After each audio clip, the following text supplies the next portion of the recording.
Visualization is right at the heart of my own work too. I teach global health. And I know having the data is not enough.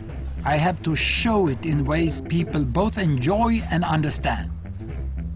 Now, I'm going to try something I've never done before. Animating the data in real space, with a bit of technical assistance from the crew. So, here we go. First, an axis for health. Life expectancy, from 25 years to 75 years. And down here, an axis for wealth, income per person, $400, $4,000, and $40,000. So down here is poor and sick, and up here is rich and healthy. Now, I'm going to show you the world 200 years ago, in 1810. Here come all the countries. Europe brown, Asia red, Middle East green, Africa south of Sahara blue, and the Americas yellow. And the size of the country bubbles show the size of the population. And in 1810, it was pretty crowded down there, wasn't it? All countries were sick and poor. Life expectancy were below 40 in all countries. And only UK and the Netherlands were slightly better off, but not much. And now, why start the world? The Industrial Revolution makes countries in Europe and elsewhere move away from the rest. But the colonized countries in Asia and Africa, they are stuck down there. And eventually, the Western countries get healthier and healthier. And now we slow down to show the impact of the First World War and the Spanish flu epidemic. What a catastrophe! And now I speed up through the 1920s and the 1930s. And in spite of the Great Depression, Western countries forge on towards greater wealth and health. Japan and some others try to follow, but most countries stay down here. Now, after the tragedies of the Second World War, we stop a bit to look at the world in 1948.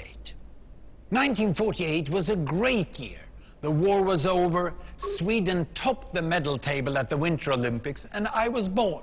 But the differences between the countries of the world was wider than ever. United States was in the front, Japan was catching up. Brazil was way behind, Iran was getting a little richer from oil, but still had short lives. And the Asian giants, China, India, Pakistan, Bangladesh and Indonesia, they were still poor and sick down here. But look what is about to happen. Here we go again.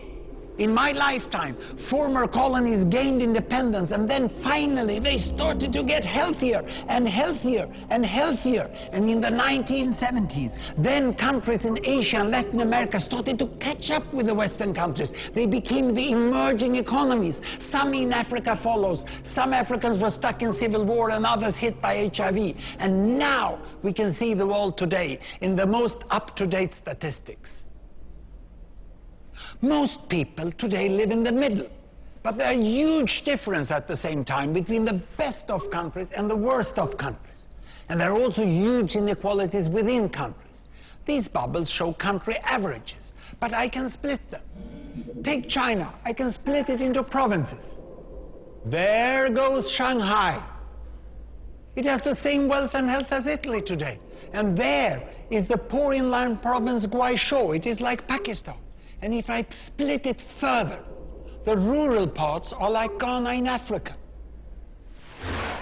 And yet, despite the enormous disparities today, we have seen 200 years of remarkable progress. That huge historical gap between the West and the rest is now closing. We have become an entirely new converging world. And I see a clear trend into the future. With aid, trade, green technology and peace, it's fully possible that everyone can make it to the healthy, wealthy corner. Well, what you have seen in the last few minutes is a story of 200 countries shown over 200 years and beyond. It involved plotting of 120,000 numbers. Pretty neat, huh?